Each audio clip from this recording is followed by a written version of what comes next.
बहुत ही intensive discussion थी. इस NRI ड्रीम के ही बारे में कुछ एक क्वेश्चन है, बट डिफरेंट. अभी रिसेंटली वेडिंग सीज़न हुआ है, चल ही रहा है. एंड मैं कोई एक शादी में गई थी और सडनली इट्स स्ट्रक मी, जो विदाई के गाने होते हैं वो कितने अजीब है. एक बहुत ही फेमस गाना है जो बहुत पुराना है, पर वो अभी तक चलता आ रहा है विदाई के टाइम पे. एक दाता मूवी थी कोई 1989 में, और उसका गाना है बाबुल तेरी बिटिया समथिंग समथिंग. और उसका एक पर्टिकुलर कुछ जो बोल हैं वो हैं कि बेटी अपने बाबुल की किसी और की अमानत है. बेटी घर बाबुल के किसी और की अमानत है. खूब सुना. ये दस्तूर ये दुनिया का हम सबको निभाना है. और फिर 2018 में एक मूवी आई थी राजी, जो एक एक्चुअली एक बोल्ड गर्ल की कहानी थी, बट आयरॉनिकली उसमें उसकी विदाई में ये बोल हैं कि फसलें जो काटी जाएं उगती नहीं हैं, बेटियां जो ब्याही जाएं मुड़ती नहीं हैं.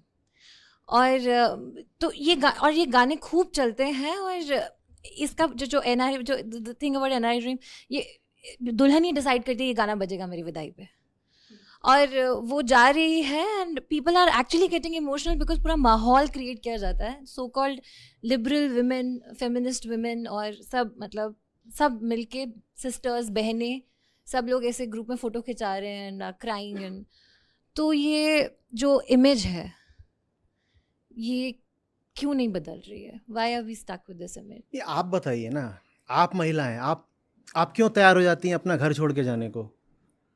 मुझे तो नहीं समझ में आया कभी भी, पर आप लोग चले जाते हो तो आपको उसमें कुछ आता होगा मज़ा. आप बताओ, मैं क्या बताऊं? भाई मैं बहुत पहले से घोषणा कर चुका हूं, मैं आधी बुद्धि का आदमी हूं. आप लोगों को जो ये समझ में आ जाती हैं मुझे समझ में ही नहीं आती. क्यों चले जाते हो? महिला आप हो, आप बताओ, या आप कैसे बर्दाश्त कर लेते हो? या आपको पहले से ही आपने कुछ साजिश वगैरह कर रखी होती है, जाना है, भागना है, क्या करना है? मतलब कैसे? मैं तो ना छोड़ूं अपने माँ बाप को, कुछ हो जाए. मैं यहाँ आया हुआ हूँ, वहाँ अभी भी मेरे पिताजी वेंटिलेटर पर ही पड़े हुए हैं. मेरा यहाँ आना मुझे लग रहा है जैसे आधा व्यर्थ जा रहा है. आज रात को ही भाग रहा हूँ वापस. आप लोग कैसे अपने बाप को छोड़ करके चले जाते हो, बताओ ना.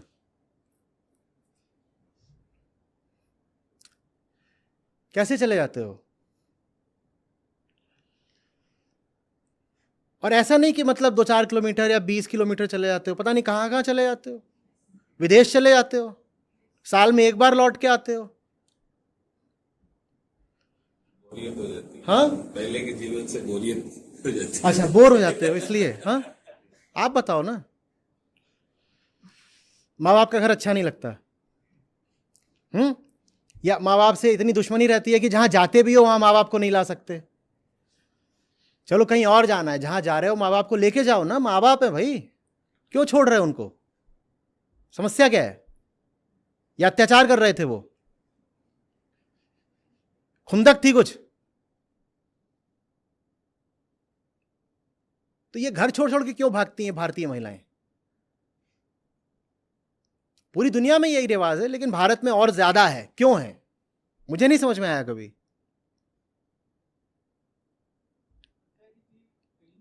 अरे रुकिए रुकिए रुकिए, देखिए कुछ उद्गार हैं उधर.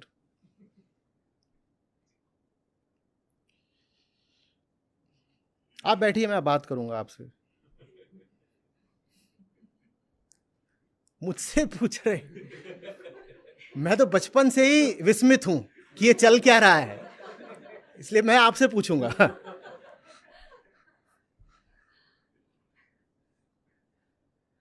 नमस्ते आचार्य जी. इसी मुद्दे को मैं बोलना चाह रहा था कि ये कहीं ना कहीं एक माँ बाप की ही मानसिकता ऐसी बनी हुई है कि वो, अरे मेरे माँ बाप मुझे जबरदस्ती घर से निकाले, मैं तो ना निकलूं. बेटियों के घर नहीं आना चाहते. कभी कभी तो ऐसा भी हो जाता है कि बेटी पराई है या फिर उनके घर कैसे. माँ बाप जो कह रहे हैं सो कह रहे हैं, बेटी ने कैसे छोड़ दिया माँ बाप को, मैं ये जानना चाह रहा हूँ. वैसे तो हम इतनी बातें करते हैं पितृ ऋण इत्यादि, तो पितृ ऋण पुत्री पर नहीं होता क्या? या मां का दूध बेटी ने नहीं पिया होता है क्या? वो ऋण कहां गया? कैसे उतारोगे? कहीं और जा करके झाड़ू पोछा करके? झाड़ू पोछा ही करना है, अपने ही घर में कर लो। गलत कुछ? वहां काहे के लिए भागते हो? आप जो भी तर्क देंगे मुझे पहले से पता है। मेरी समस्या यह है कि मेरी बुद्धि आधी है, तो मुझे वो तर्क समझ में ही नहीं आते। मेरी मौसियों की विदाई हो रही थी, मैं छोटा था। मेरी कई मौसियां, एक के बाद उनकी शादियां हो, और विदाई के समय पर ये भयानक माहौल, 20-40 औरतें छाती पीट पीट कर रो रही हैं, कोई 2-4 बेहोश हो गई हैं। ये हमेशा होता है। हो सकता है बड़े शहरों में होना बंद हो गया हो, छोटे शहरों में अभी भी होता होगा। पछाड़ खा खा के गिर रही हैं महिलाएं। जब विदाई हो जाती है तो होता ही हमेशा कि 2-4 बेहोश हो गई, उनमें पानी वानी डाल के होश में लाया जा रहा है, और उसमें से 10-12 ना एक्सपर्ट होती हैं वो गाने की, और वो इतने भयानक विदाई गीत गाती हैं। बेटियां जो जई हैं धनिज वामा बड़ी है, कोली आता है हमार। और मैं छोटा, मैं कहा ये काम अगर इतना ही गंदा है तो हो क्यों रहा है? इतना दर्द है, इतना रो रहे हो। बाबू करे जवामा पई है दरार रे, भैया जो कहिए रे महीनी हमार। ओ बबल बबल बबल, मैंने वहां क्रांति कर दी। मैंने कहा नहीं होगा ये, जब ये इतनी गलत चीज है तो होनी ही नहीं चाहिए। इतना रो रहे हो माने दुख है, अगर इतना दुख है तो कर क्यों रहे हो? तो दूसरी विदाई में मुझे दूसरे घर में बंद कर दिया गया। वो सुबह से ही तय कर लिया था कि इसको बाहर मत आने देना। देर रात तक शादी चलती है, 3-4 बजे तक, और सुबह सुबह एकदम 5-6 बजे कार्यक्रम होता है। मैं ताक में बैठा था, मैं रात में सो लिया। मैंने कहा सुबह विदाई करेंगे, मैं अड़ूंगा। उन्होंने मुझे बंद कर दिया, बोले इसको बाहर मत आने देना। ये उल्टे पुल्टे सवाल करता है। मैं बहुत छोटा, मुझे तब से नहीं समझ में आ रहा। मैं कहा इतनी तैयारियां करते हो, 6-6 महीने पहले से दहेज का वो बिस्तर लाके रख दिया, बड़े बड़े बर्तन आने लग जाते थे। मैं मध्यम वर्गीय घरों में यही होता है, एक साथ आप दहेज नहीं इकट्ठा कर पाते, तो आप जब देखते हो जवान हो रही है तो धीरे धीरे करके पहले से इकट्ठा करना शुरू कर देते हो। कभी एक चीज आती है, कभी दूसरी चीज आती है, सब रखा यार, उससे क्यों आया है, नया फ्रिज क्यों आया है, कोई बताता नहीं है। फिर आधी बुद्धि को दूना समय लगाकर समझ में आता है ये जाएगा इसलिए आया है।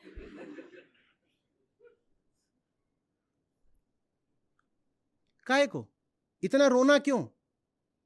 अगर इतने दुख का काम है तो करना क्यों? मजबूरी का तर्क मेरे गले कभी उतरा ही नहीं। पर मजबूरी है, करना होता है। काहे की मजबूरी है? तुम बाप हो, वो बेटी है, बीच में मजबूरी कहां से आ गई? किसकी मजबूरी है? कौन कर रहा है मजबूर? नहीं समझ में आया मुझे, आप बताओ ना। ये किसका दबाव? सामाजिक दबाव माने किसका दबाव? सब कर रहे हैं तो फिर उनको लगता तो कैसे दबाते हैं आपको? है कि हमारी अपनी कोई छवि नहीं रखती है ना अपने लिए, तो छवि के लिए तुम अपनी बेटी भगा दोगे क्या? हाँ, फिर उनसे उसको अपनी छवि अच्छी लगती है ऐसा करके। वो तुम्हारी बेटी है। नहीं समझ पा रहे, मैं नहीं समझ पा रहा। मेरी बेटी है, कोई 5वां 7वां 8वां तीसरा चौथा आदमी कुछ कह रहा है, उसके लिए मैं अपनी बेटी घर से निकाल दूं?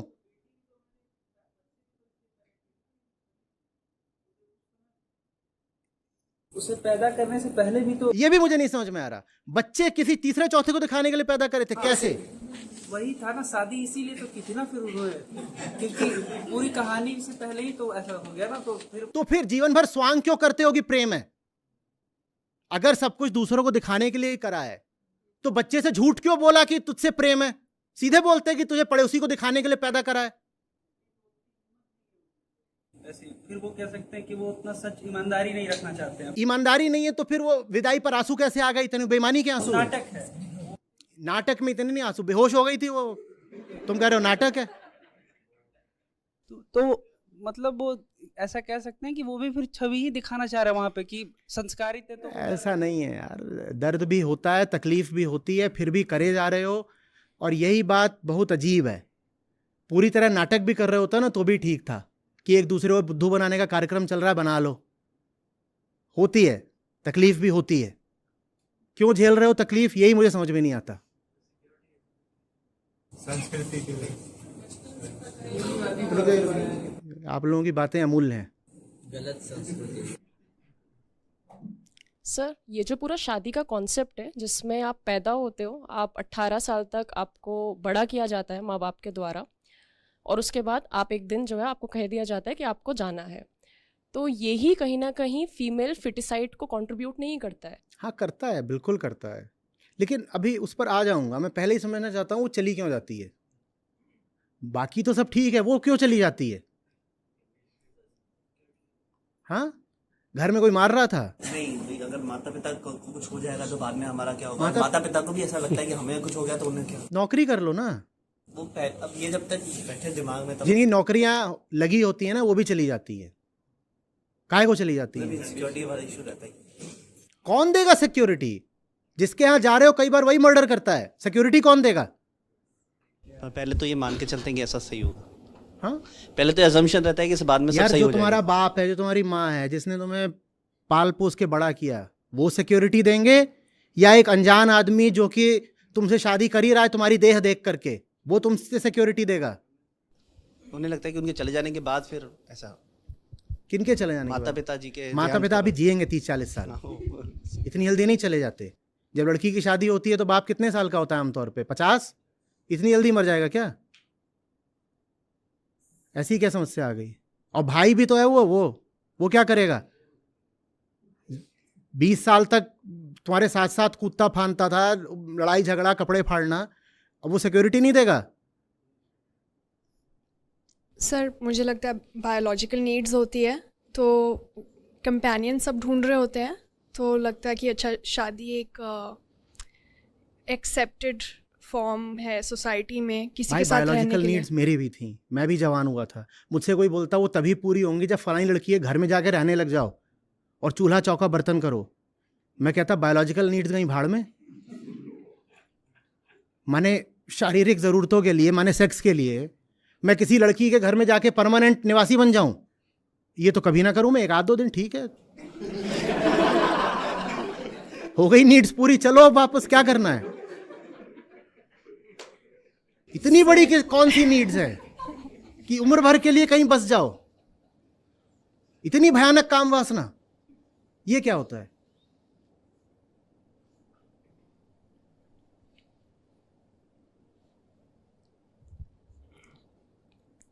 सर पता नहीं, सोशल कंडीशनिंग होती पता है। नहीं तो कर कैसे लेते हो? जो चीज पता नहीं वो करे जा रहे हो। देखो कुछ कह रहे।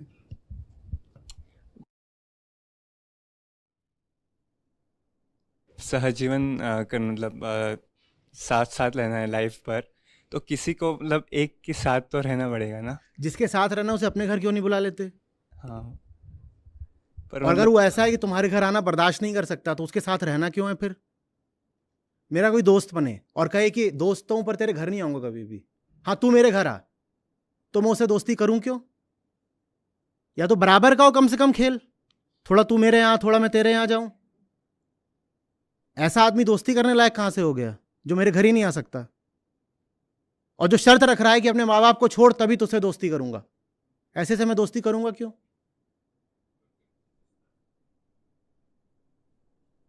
मतलब ये उलट भी हो सकता है, लेकिन ऐसा होता नहीं है। अरे क्यों नहीं होता है? ये नहीं पता मुझे। ये नहीं पता तो तुम क्यों लड़की अपने घर बुला लेते हो? क्यों? शायद देखते आ रहे, मतलब मान्यता है, कंडीशनिंग है, वही। तुम पता नहीं क्या करते रहते हो। मेरी बहन है छोटी, 3 साल छोटी है मुझसे, मस्त ऐसी थुल 1-1.5 साल की थी, एकदम डॉल टाइप। मैं खेलता था उसके साथ, उसके बाल बड़े बढ़िया थे, झब्बा बाल, छोटे बच्चों के जैसे हो जाते हैं। रीवा में है ननिहाल मेरा, मध्य प्रदेश। तो उसको एक दिन मैहर ले गए, मैं भी चला गया साथ में। उस ज़माने में वीडियो रिकॉर्डिंग वगैरह होगी, मुझे लगा कुछ बहुत अच्छा कार्यक्रम होने जा रहा है। उसको, हाँ, मुंडन, उसको बैठा दिया और उसके सर पे लगे उसको बाल मूंडने। तो लगी ज़ोर ज़ोर से रोने, वो ज़ोर से रोने लगी तो मैं भी ज़ोर ज़ोर से रोने लगा। मुझे नहीं समझ में आया क्यों कर रहे हो ये। और फिर वहाँ सब घर की महिलाएं बैठी हुई थी, मैंने फिर क्रांति कर दी। मैं कहती ऐसे अगर कोई आपके बाल मूंडे तो आपको कैसा लगेगा। अब हिंदू घर में महिलाओं से ही बोलोगे तो क्या होगा, थप्पड़ पड़ा जोर का, अलग कर दिया गया, इसको ले जाओ जीप में बैठा दो। ड्राइवर लेके गया जीप में। क्यों करना है ये, इतने अच्छे उसके बाल थे, क्यों मूंड रहे हो, क्या समस्या है, कोई मेडिकल रीजन हो तो बताओ। वो तो है नहीं, कुछ भी करते रहते हो बिना सोचे, विचार कहीं है ही नहीं।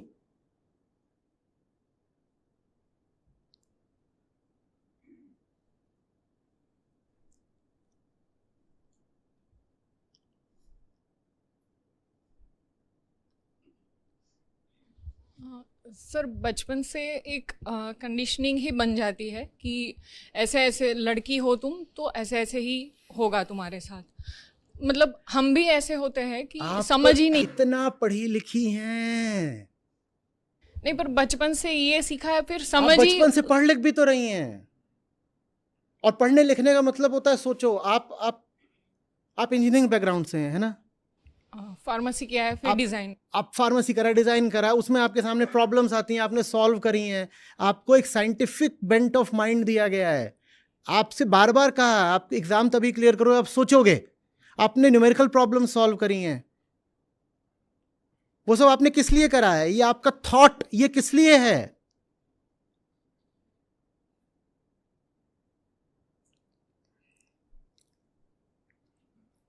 एक भी मॉलिक्यूल बन सकता है फार्मेसी में बिना एप्लीकेशन ऑफ थॉट के। तो बिना एप्लीकेशन ऑफ थॉट के जिंदगी कैसे बन गई, कैसे।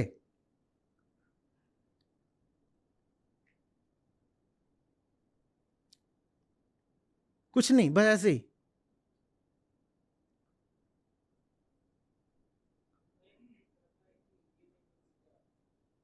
हाँ जी, ये नहीं तो फिर क्या माने, घर में हो तो समस्या क्या है। नमस्ते सर।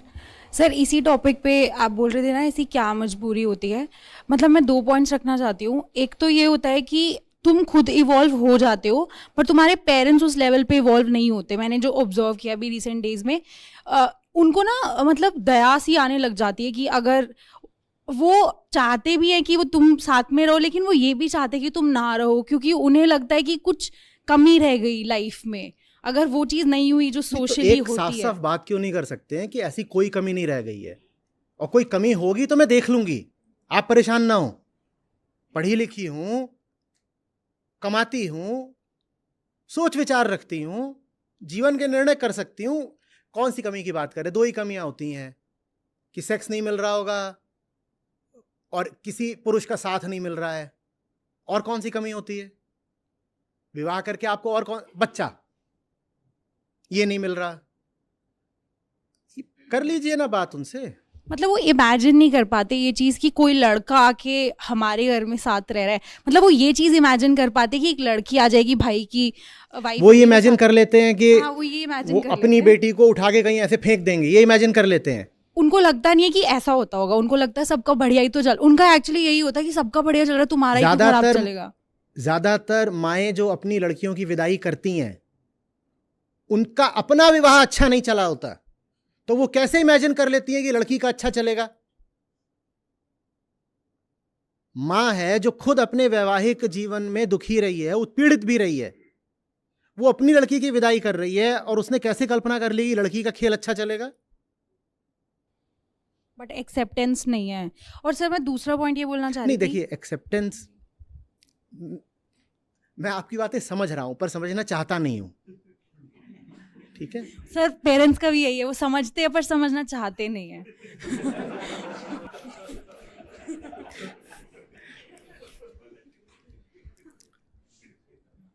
सर इसीलिए मैं पेरेंट्स से कर ही नहीं रहा ना बात। सर मैं किससे रहना कर तो रहा हूं? उनके घर में ही है ना फॉर सम टाइम अभी, जब तक खुद का कुछ बिल्ड होगा तो अपने घर में चले जाइए। That third option is there, we can. अगर माँ बाप इतने ही क्रूर किस्म के हैं कि कह रहे हैं मेरा घर है यहाँ तू रह ही नहीं सकती, मुझे नहीं लगता ज्यादातर माँ बाप इतने पहुंचे हुए होते हैं कि निकल बाहर अगर शादी नहीं करेगी। तो ऐसे होते हैं क्या? ताने तो कहीं भी जाओगे तो पड़ेंगे। पापी फेस बन जाता है बस, और कुछ नहीं है। सास के ताने खाने से अच्छा है माँ के ही खा लो।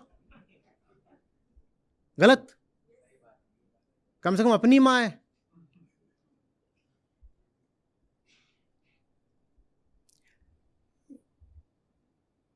सर देखिए, एक हाँ बोलिए। सर दूसरा पॉइंट यही था मेरा कि सर लड़के कभी भी, मतलब लड़कियों के क्वेश्चंस है क्योंकि they go through it, so they have these questions कि why should I go through it. But sir लड़कों के कभी, पहली बात मैंने कोई लड़का नहीं देखा who is ready to do this. जो नहीं कर रहा उससे मत करो ना शादी। क्यों करनी है? नहीं छुओ, नहीं दूर दे रहे। Are ready to go to the girls house and भाई तू मेरे घर नहीं आ सकता तो मुझे तेरे साथ रहना नहीं है, खत्म बात। ऐसे नहीं है सर, मैंने तो कोई नहीं देखा। सरप्राइज। तो नहीं रहना, किसी के साथ नहीं रहना। क्या हो जाएगा? क्या हो जाएगा? उनकी भी तो फ्री, मतलब वो इस चीज को समझते हैं कि यहाँ बंधन है तो वो अग्री नहीं करते हैं, which is good. I feel it's good. हाँ बिल्कुल ठीक है। But then you should opt for a third option where both of you go outside of both the parents' houses and then settle. बिल्कुल ठीक है। या आप अपने घर में रहो, अपने घर में रहे, अच्छी बात। बीच बीच में गोवा, क्या समस्या है?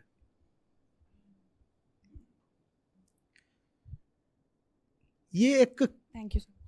क्रूर परंपरा है। ये जो चीज है ये क्रूर है और इसी क्रूरता ने महिलाओं के मन को बिल्कुल विकृत कर दिया, ऐसे तोड़ मरोड़ दिया है। एक अपरूटेडनेस की भावना, जड़हीन होना, मूलहीन होना। मूल समझते हो? जड़, रूट, वो महिलाओं में हमेशा रहती है। वो सदा के लिए आश्रिता बन जाती है, आर्थिक रूप से नहीं तो मानसिक रूप से। मनुस्मृति वगैरह तो कहते भी हैं कि बचपन में उसे पिता पर आश्रित रहना है, जवानी में उसे पति पर आश्रित रहना है और बुढ़ापे में उसे पुत्र पर आश्रित रहना है। और आगे ये भी कहते हैं कि ठीक ही है कि वो कभी स्वतंत्र ना रहे। अभी आपको तय करना है कि आपको ये सब मंजूर है कि नहीं। और अगर आप शुरुआत कर लोगे उस तरीके से तो अंत भी उसी तरीके से होगा। आश्रयता में शुरुआत करोगे, आश्रयता में ही अंत होगा। जीवन भर पर निर्भर बने रहोगे, किसी ना किसी की बाट जो होते रहोगे। और एक बात अच्छे से समझना, जब आप किसी पर आश्रित होते हो ना तो आप उसकी जिंदगी भी खराब कर देते हो। ये शोषक शोषित के खेल में बर्बाद दोनों होते हैं। जब एक व्यक्ति किसी पे निर्भर होता है, बल्कि गुलाम ही बन जाता है दूसरे का, तो वो जो तथाकथित मालिक होता है उसकी जिंदगी भी बर्बाद हो जाती है। दोनों बर्बाद होते हैं। और जब दोनों बर्बाद होते हैं तो पूरा समाज बर्बाद होता है, राष्ट्र बर्बाद होता है, विश्व बर्बाद होता है। जिस किसी ने बंधन को स्वीकार कर लिया वो अध्यात्म से दूर हो गया ना, क्योंकि अध्यात्म का तो अर्थ ही है मुक्ति। जब अध्यात्म का अर्थ है मुक्ति और तुम जानते बूझते बंधन स्वीकार कर रहे हो, तो अब कौन सा अध्यात्म, कौन सी मुक्ति? और अगर मुक्ति नहीं तो जीवन भर तड़पोगे। तुम्हें जिंदगी भर के लिए तड़प पर ही हस्ताक्षर करने हैं तो कर लो।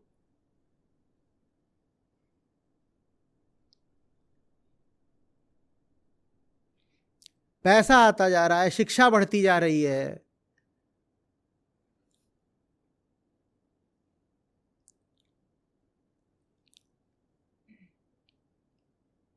भारत का जो उड्डयन क्षेत्र है, ये जो जहाज जिन पर आप उड़ते हो, एविएशन सेक्टर, इसमें मालूम है कितने प्रतिशत महिला पायलट हैं? 10%। और अमेरिका में कितने प्रतिशत हैं? अभी किसी ने बोल ही दिया, 3%। ये कितनी अच्छी बात है, समझो। आप अमेरिका से 3 गुना आगे हो। आप ही जिन हवाई जहाजों पर चलते हो ना, अगर 10 बार चल रहे हो तो 2 बार संभावना यह है कि कोई महिला वहां बैठी है कॉकपिट में। 2 पायलट होते हैं, उसमें से कोई एक तो महिला हो सकती है, इतनी संभावना है वहां पर। वो इतना बड़ा जहाज उड़ा सकती है, इतना पढ़ लिख जाती है, भारत में प्रधानमंत्री बन गई, भारत में राष्ट्रपति बन गई, मुख्यमंत्री तो बनती ही रहती हैं बीच बीच में किसी ना किसी प्रांत में, लेकिन फिर भी मजबूर है,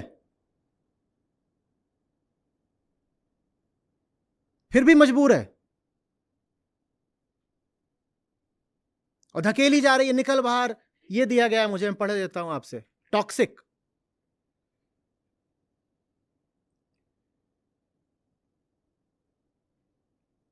बाबुल तेरी बगिया की मैं तो वो कली हूं रे, छोड़ तेरी बगिया मुझे घर पिया का सजाना है। तुम सजावट की वस्तु हो, तुम क्या हो? तुम शोकेस हो, तुम फ्लावर वास हो, बुके हो, ये क्या है? और जो इसमें प्रतीक भी है, जो सिंबलिज्म भी है, वो है पूरा रिप्रोडक्टिव ही। दिख रहा है क्या हूं मैं? कली हूं, भंवरा आएगा पराग लेकर और पॉलिनेट कर जाएगा।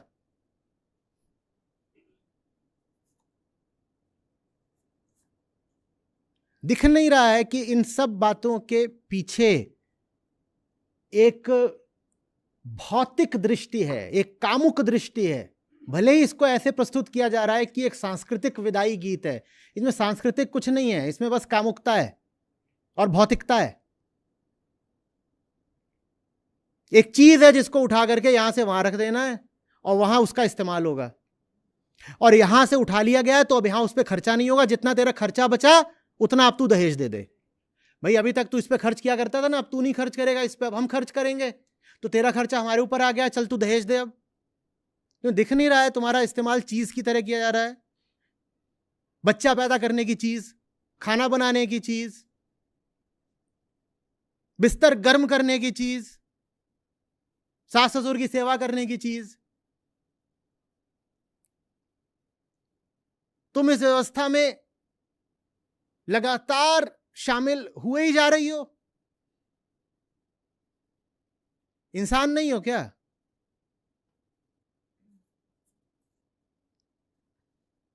बेटी घर बाबुल के किसी और की अमानत है, दस्तूर दुनिया का हम सबको निभाना है। मजबूरी मजबूरी मजबूरी, क्या होगा? जेल में डाल देगा कोई, क्या करेगा? क्या कर लेंगे? वो नहीं निभाते दस्तूर, क्या उखाड़ लोगे?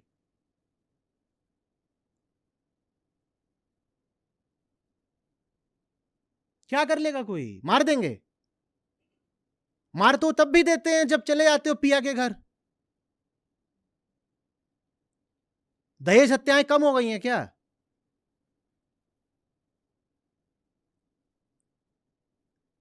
पता है ना, दुनिया भर में महिलाओं के जितने मर्डर होते हैं उसमें से 75% उनके पतियों, प्रेमियों, घर वालों द्वारा ही किए जाते हैं। महिलाओं की जितनी हत्या होती हैं समूचे विश्व में, उसमें से 3/4 उनके पतियों, प्रेमियों और घर वालों द्वारा ही की जाती हैं। तो तुम्हें कौन सी सुरक्षा मिल रही है दस्तूर वगैरह निभा करके? हाँ जी,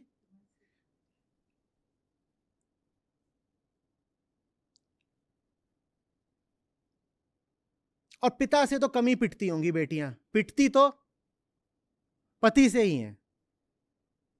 हमने तो नहीं सुना कि पिता ने पीट पीट के मार डाला बेटी को। हाँ, भ्रूण हत्या वगैरह होती है, सब होता है बिल्कुल, लेकिन एक बार जन्म ले लेती है तब तो मोह ममता हो ही जाती है उससे थोड़ी, फिर तो कोई नहीं उसको जलाई पिता के घर में तो नहीं जाती ना।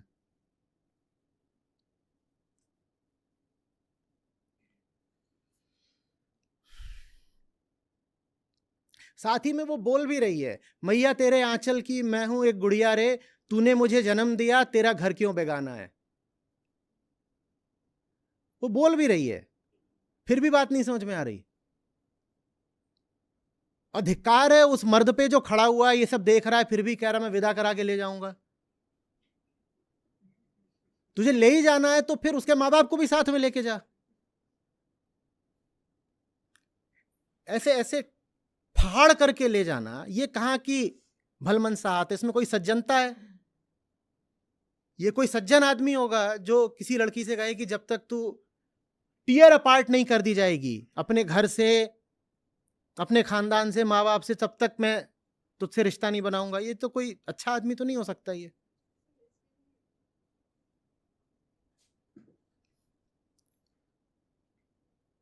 सर इसमें भी बॉलीवुड का बहुत बड़ा रोल है। वो गाना ले जाएंगे दिलवाले दुल्हनिया ले जाएंगे, दुल्हनिया नची जा रही है कि आ रहा है लेने। हाँ, वो एकदम फोर्सफुली। और दूसरा है कि हम तुझको उठाकर ले जाएंगे, डोली में बिठा कर लेते। थप्पड़ नहीं मारूंगी उठाएगा तो। नहीं, वो उठा, म्यूजिक में उठा रहा है, वीडियो में ऐसा करके। Then all that nonsense, it's all very Bollywood fed, very very Bollywood fade.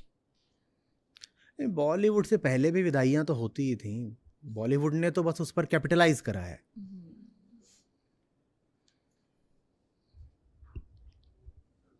भैया पे क्या बीत रही बहना तू ये क्या जाने, कलेजे के टुकड़े को रो रो के भुलाना है। भाई बेटी नहीं है मेरी पर बहन तो मेरे भी है, मैं तो नहीं भुलाऊंगा कभी भी रो रो के। अगर है मेरे कलेजे का टुकड़ा, मैं क्यों उसे भुला दूं रो रो के? ये क्या है नॉनसेंस। एक और तो बोल रहा हो कलेजे का टुकड़ा है, बिल्कुल होगी, बहन होती है, फिर कह रहे हो उसे रो रो के भुलाना है। काहे को? मजबूरी क्या है?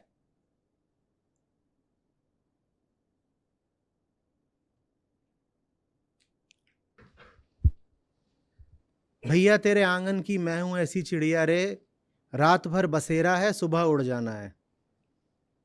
तो फिर भैया कहते हैं यादें तेरे बचपन की हम सबको रुलाएंगी, फिर भी तेरी डोली को कांधा तो लगाना है। Atrocious.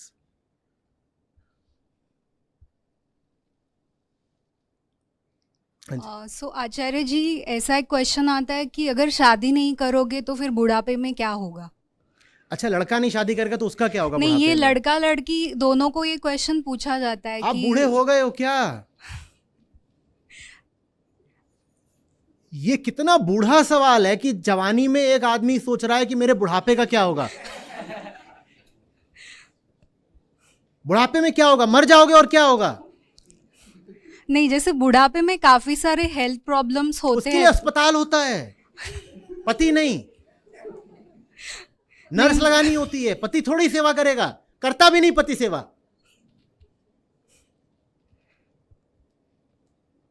लेकिन मेरे पिताजी वहां पर पड़े हुए वेंटिलेटर में, मैं क्या कर पा रहा हूं? मिलने भी नहीं देते अस्पताल वाले, वो MICU में हैं। ऐसे जाके ऐसे देखना होता है और खट से 1 मिनट के अंदर वापस आ जाना होता है। देखने भी इसलिए देते हैं ताकि मानसिक सांत्वना बनी रहे, बस कुछ नहीं। डॉक्टर बोलते हैं कोई बात होगी आपको फोन कर दिया जाएगा। वो फोन भी करते हैं सिर्फ कंसेंट लेने के लिए। ट्रैक्यूटॉमी करने आ रहे हैं, कंसेंट दे दीजिए। ब्रोंकोस्कोपी करने आ रहे हैं, कंसेंट दे दीजिए। उसके अलावा कुछ नहीं कर सकते हम। उनके कोई नहीं काम आ रहा उनके परिवार में से। मेडिकल साइंस काम आ रही है उनके, हॉस्पिटल काम आ रहा है उनके, और उनके पास अगर इंश्योरेंस है तो इंश्योरेंस काम आ रहा है उनके। क्या कर लेंगे बच्चे, क्या कर लेगी पत्नी, कोई क्या कर लेगा? वो जिस तरह से हमारा ख्याल रख सकते कोई नर्स नहीं रखेगी। ख्याल माने क्या है? नर्स ही ख्याल रख रही है। और ये कितना बड़ा अत्याचार है कि मैं अपना ख्याल रखने के लिए शादी करके एक नर्स को लेके आऊं,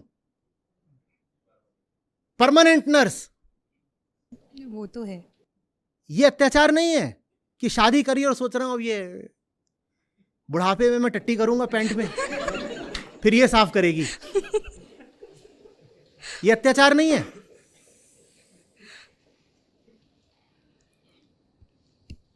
ये खुली बात क्यों नहीं करते हो फिर जब अरेंज्ड मैरिज में मिल रहे होते हो ना?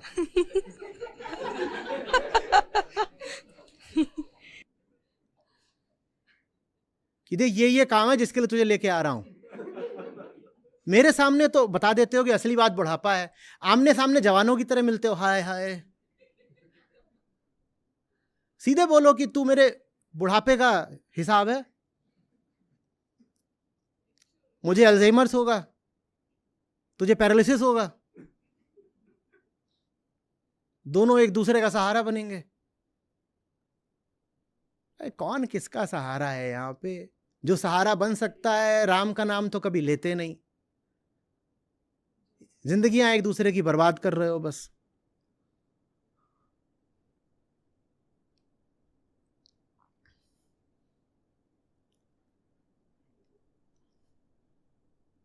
ये सचमुच आप लोगों को लगता है कि अभी जो कुछ कर रहे हो,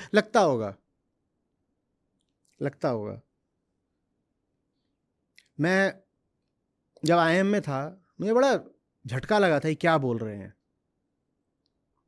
मैं जब आईएम में था तो जो जॉब ऑफर्स आए थे उसमें से एक था एयर इंडिया का। तो उनको मैंने बताया कि मेरे पास पहले से ही यूपीएससी वाली नौकरी रखी हुई है, मैं यहाँ पे उसके बाद एमबीए कर रहा हूँ। तो वो जो बोर्ड में बैठे थे उनमें से एक बोलते नहीं नहीं नहीं नहीं you join that government job. मैं कहा क्यों? बोले उसमें पेंशन मिलती है। मैं भाई मैं 24 साल का हूं, मैं पेंशन के बारे में थोड़ी सोचूंगा।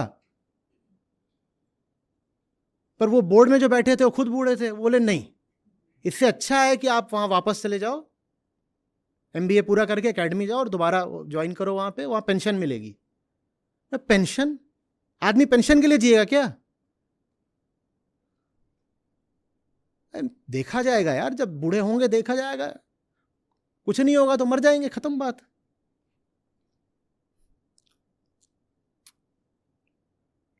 ज्यादा तकलीफ हो रही है, सब हो रहा है, मर जाओ ना। मुझे जैनों का ये बड़ा बढ़िया लगता है, जब उनको दिखाई देता है खेल खत्म हो गया तो खुद ही मरना चुन लेते हैं। मेरा भी ऐसा ही रहेगा पक्का। मैं नहीं इंतजार करूंगा कि मौत आए मुझे घसीट घसीट के धीरे धीरे लेकर के जाए। जब दिखेगा कि अब कोई मैं सार्थक काम कर नहीं सकता, चलो खत्म, स्वेच्छा से खत्म करेंगे। किसी की गुलामी से, किसी के आदेश पर थोड़ी खत्म करेंगे। अपनी मर्जी से जिए, अपनी मर्जी से मरेंगे भी। कोई कुछ भी कर सकता है, हमें खाने के लिए थोड़ी मजबूर कर सकता है। खाना छोड़ देंगे, खत्म।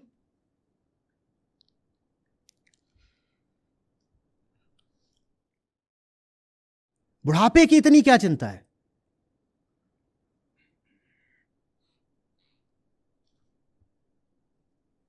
अब मस्त जियो। देखो सुनो, इतनी जो बीमारियां भी लगती है ना, आधी तो इसीलिए लगती है क्योंकि शादीशुदा हो। सही बोल रहा हूं गलत बोल रहा हूं? इतने आदमी हार्ट अटैक से काहे को मरते हैं? अब जीवन भर किसी को बांध के रखोगे तो तुम्हें हार्ट अटैक तो आएगा ही ना। वो जो बंधी हुई है वो दिन रात फिर तुम्हारा खोपड़ा खाएगी। कभी सोचिए तो। और भारत में जितने पुरुष मरते हैं हार्ट अटैक से अनुपात के तौर पे, उतने दुनिया में कहीं नहीं मरते। क्योंकि जो बंधी होती है ना उसकी आह लगती है, वो अपने तरीके से आपको हर समय कोचती रहेगी, यहां से ताने मारेगी, यहां से कुछ करेगी।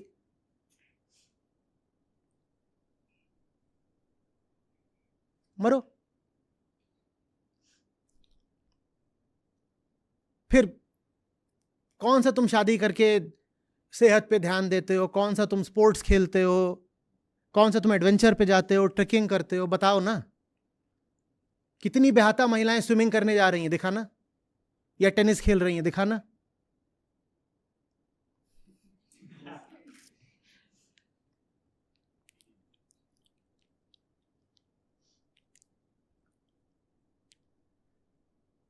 जब न दौड़ोगे न भागोगे, हाँ, न जिंदगी में जिम है, न पूल है, न कोर्ट है,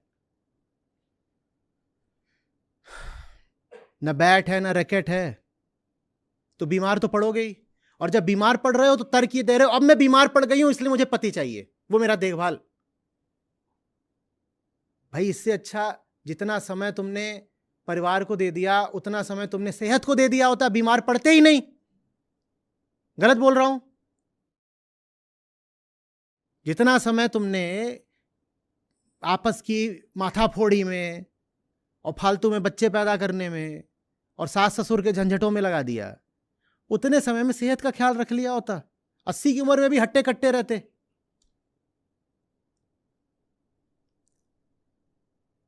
मेडिकल साइंस तो बहुत आगे बढ़ गई है, छोटी मोटी बीमारियों का इतना इलाज है, इतनी सारी बीमारियां तो आपको अब लग ही नहीं सकती, आप वैक्सीन लगवा चुके हो सबके सब।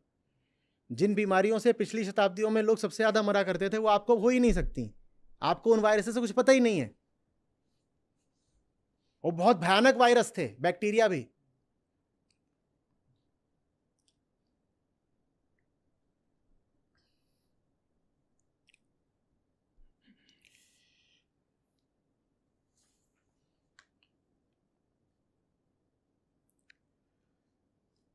कितना इमोशनल खेल है। उंगली पकड़ के तूने चलना सिखाया था ना, दहलीज क्या लिखती है ये, दहलीज ऊंची है ये पार करा दे। उंगली पकड़ के तूने चलना सिखाया था ना, दहलीज ऊंची है ये पार करा दे। ये तर्क क्या है, लॉजिक बताओ। वैसे कहते हैं ना, कोई सेंस है इस बात का? उंगली पकड़ के तूने चलना सिखाया था, यहां तक तो ठीक है। अब ये क्या बोल रहा है आगे? तो ऐसे इसको और बोल दे कि उंगली पकड़े तूने चलना सिखाया था ना, चल अब मुझे कुएं में गिरा दे। वो और ये लॉजिक बराबर का है।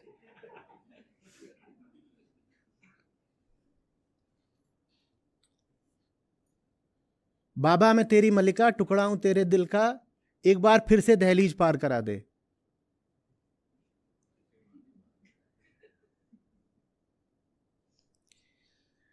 और पीछे से कोरस में समस्त भारत की महिलाएं गा रही हैं, मुड़ के ना देखो दिलबरो दिलबरो, मुड़ के ना देखो।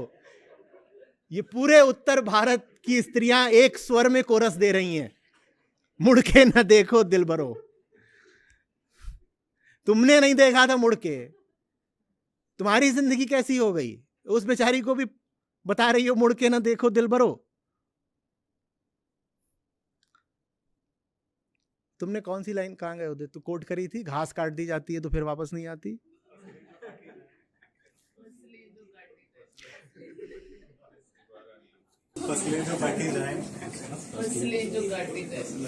कहाँ लिखा है? दोबारा नहीं उगती। फसलें जो काटी जाती है दोबारा नहीं उगती, वो फसल है और उसको काट दिया गया है।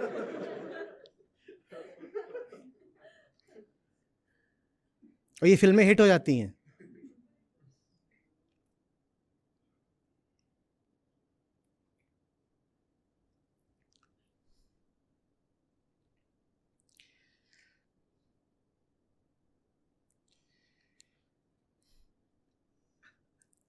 देखिए, स्त्री पुरुष संबंध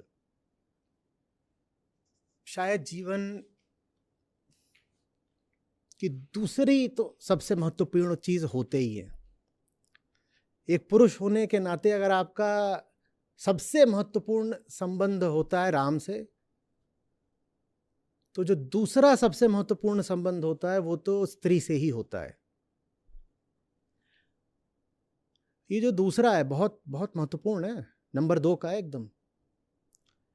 अगर ये आपने खराब कर लिया है तो जिंदगी खराब हो गई, दुनिया खराब हो गई, पृथ्वी खराब हो गई, आने वाली पीढ़ियां खराब हो गई, सब खराब हो गया।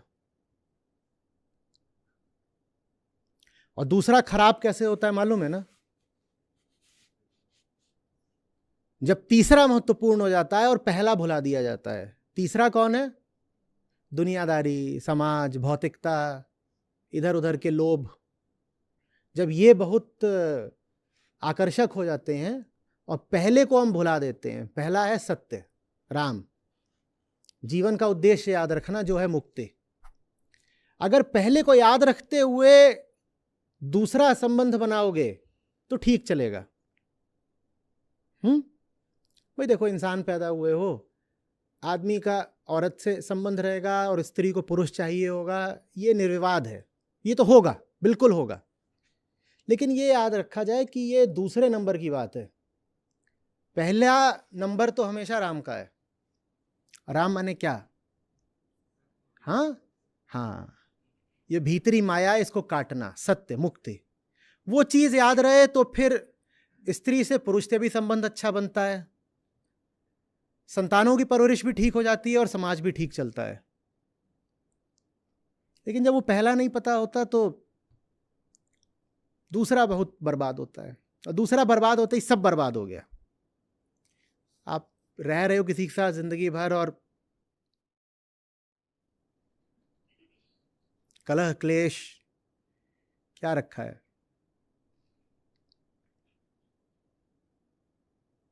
और जो ये पति के घर भेजने का दबाव होता है, उसी का नतीजा होता है जो बात इन्होंने उठाई थी कि फिर पिता को लड़की की भ्रूण हत्या करनी पड़ती है, पिता को और माता को।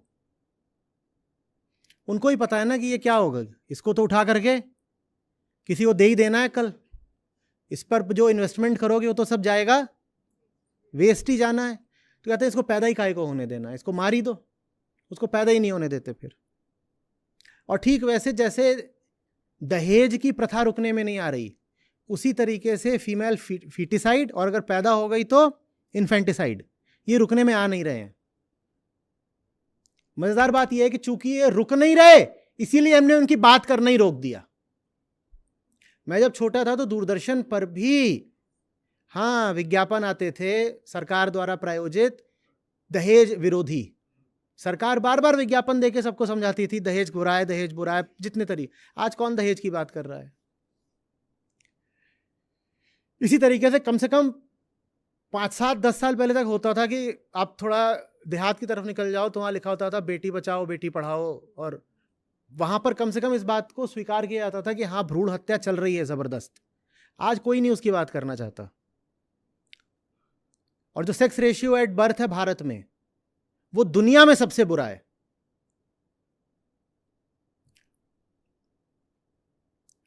ऐसा नहीं कि माँ बाप अनिवार्य रूप से क्रूर हैं इसलिए बेटी को मार रहे हैं। जो कारण है वो सामाजिक और आर्थिक है।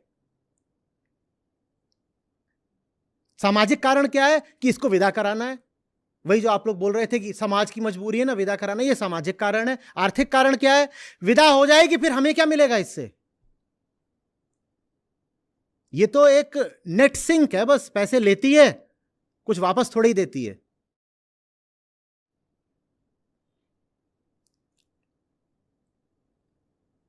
तो ये सब जो इमोशनल गाने वगैरह है ना, ये हत्यारे, खूनी गाने हैं।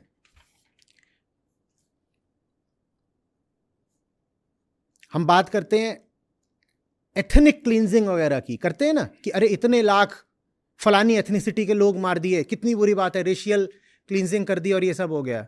और ये जो जेंडर बेस्ड क्लींजिंग हो रही है, इसकी कौन बात करेगा? कभी हिसाब भी लगाया है कि कुल कितने करोड़ लड़कियां हमने मार दी हैं सिर्फ पिछले 10-20 सालों में ही, पैदा होने से पहले ही मार दी हैं।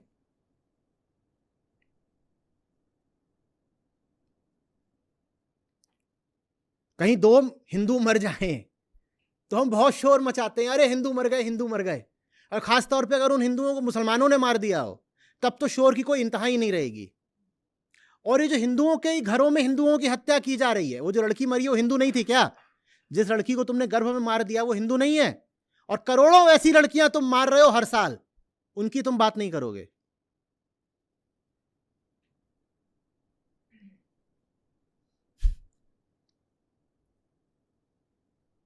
सर इसी में ही आगे एक और स्टार्ट है जहाँ पर जैसे पॉलिटिकल रैलीज भी होती हैं, इलेक्शंस भी होते हैं, तो वहाँ पर फार्मर्स का मुद्दा काफ़ी उठाया जाता है कि वो आत्महत्या करते हैं आर्थिक समस्याओं के कारण। पर जो डेटा है वो कहता है कि भारत में हर साल जितने फार्मर्स सुसाइड करते हैं उससे कहीं ज़्यादा हाउसवाइफ सुसाइड करती हैं, पर ये कभी मुद्दा ही नहीं आता सामने। गाय है, नहीं रही तो दूसरी आ जाएगी। उसको कौन सा इंसान की तरह देख रहे हो? पहले ऐसे ही गिनते थे, फलाने किसान के पास इतना पशुधन है और इतना स्त्री धन है। गाय को भी माना जाता है एक उर्वर संसाधन, फर्टाइल रिसोर्स। बच्चा देती है, दूध देती है, और स्त्री भी वही है, बच्चा देती है, दूध देती है। गाय मर जाती है तो कौन बहुत रोता है? स्त्री भी मर गई तो बस। काहे को गिनना है? मीडिया काहे को इस बात को उठाए? मीडिया के पास ज्यादा मसालेदार मुद्दे हैं।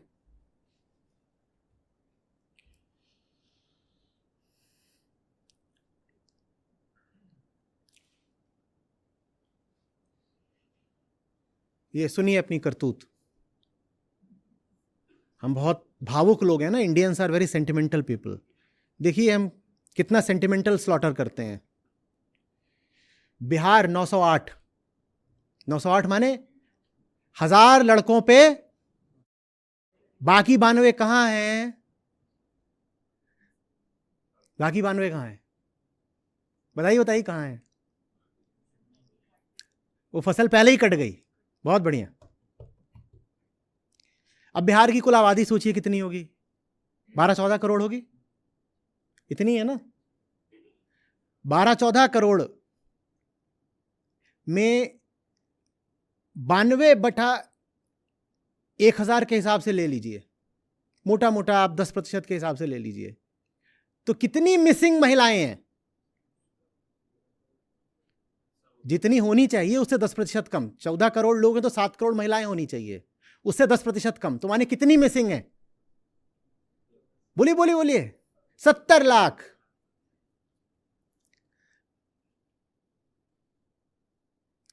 ये तो कह रहे हैं यादें तेरे बचपन की हम सबको रुलाएंगी। वो तो बचपन शुरू भी नहीं होता उसका। बचपन शुरू होने से पहले ही काम तमाम। हाँ, एक लड़की घर से भाग जाए तो कितना बड़ा मुद्दा बनता है मीडिया में, वो घर से भाग गई। एक लड़की का कोई कत्ल कर दे उसका प्रेमी वगैरह, तो कितना बड़ा मुद्दा बनता है। और ये 70 लाख लड़कियां कहां हैं? बताओ ना मुझे, कहां हैं? ये बिहार था, मेरा प्यारा हरियाणा कहां है? हाँ, 893। और मर्दों का देश है भाई हरियाणा। नारियों का क्या काम वहां पे? एकदम ही फिजूल चीज है, पैदा ही नहीं होने देना इसको। खत्म, अभी काटो।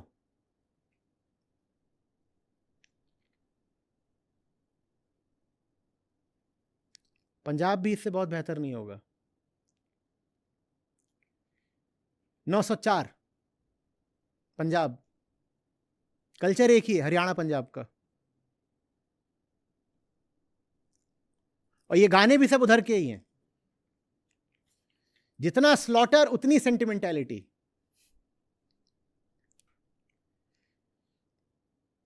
यूपी बुरा मान रहा है, बता दूं फिर। 941 यूपी का 941 हरियाणा के 893 से बदतर है। बताओ क्यों? क्योंकि आबादी बहुत ज्यादा है।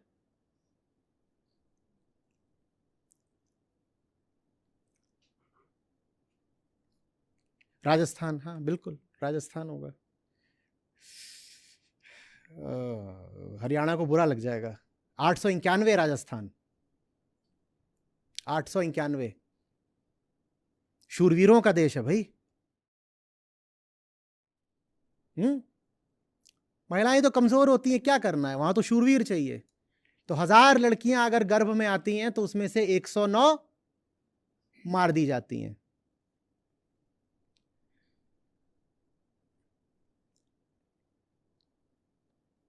ये आपकी स्थिति है।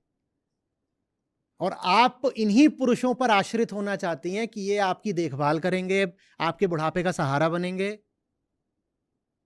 ये पुरुष जो आपको जन्म नहीं लेने देते, ये आपके बुढ़ापे का सहारा बनेंगे। आप हैं किस दिवा स्वप्न में?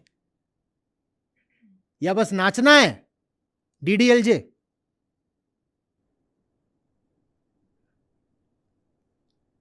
दिलवाले दुल्हनिया ले जाएंगे, क्या था वो, उठा के ले जाएंगे, हम तुझको उठा के ले जाएंगे, बस नाचना है।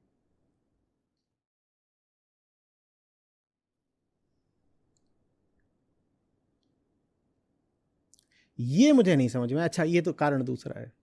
गोवा भी 838 है, पर उसकी वजह दूसरी है। उसकी वजह ये है कि यहाँ पर इमिग्रेशन है ना, सारा बाहर के लोग आए हैं काम करने के लिए, और जो आए हैं वो पुरुष हैं। तो पुरुष चूंकि यहाँ बढ़ गए हैं तो स्त्रियों का अनुपात कम दिख रहा है। तो चंडीगढ़ कहा था, पंजाब हरियाणा के बीच में है, तो 838 चंडीगढ़। हमारा सिविलाइज्ड ले कॉर्ब्यूजियर का चंडीगढ़ 838।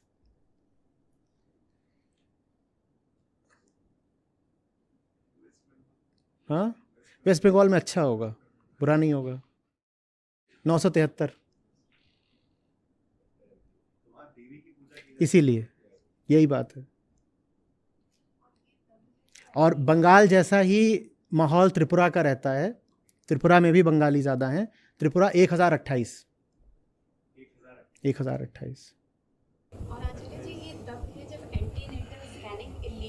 ये इलीगल एंटी नेट, वो अलग तरीके से होती है अब।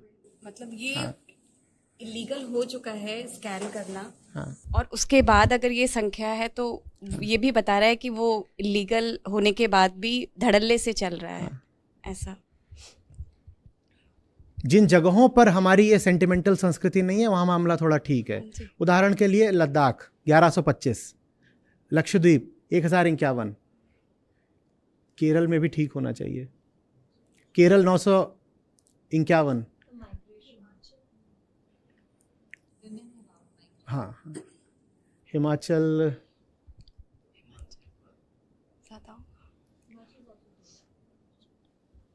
हिमाचल 875, पंजाब का पड़ोसी है।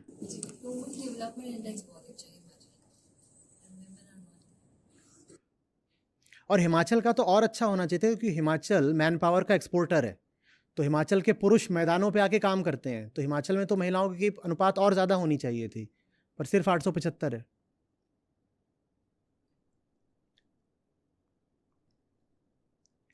उत्तराखंड 984, पर कारण वही है, उत्तराखंड के पुरुष नीचे आ गए हैं मैदानों पे, तो महिलाएं वहां ज़्यादा होंगी।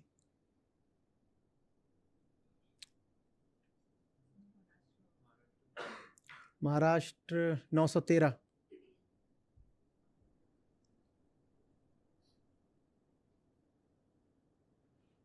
नेचुरल रेट 1000 नहीं होता बाय द वे, 1050 होता है। प्राकृतिक तौर पर लड़कियां थोड़ी ज्यादा पैदा होती हैं लड़कों से, तो अगर मारा ना जाए तो 1000 लड़कों पे 1020 या 1040 लड़कियां मिलेंगी। तो जब आप ये संख्या पढ़ रहे हैं तो इसको 1000 से नहीं 1050 से तुलना करिए। हाँ,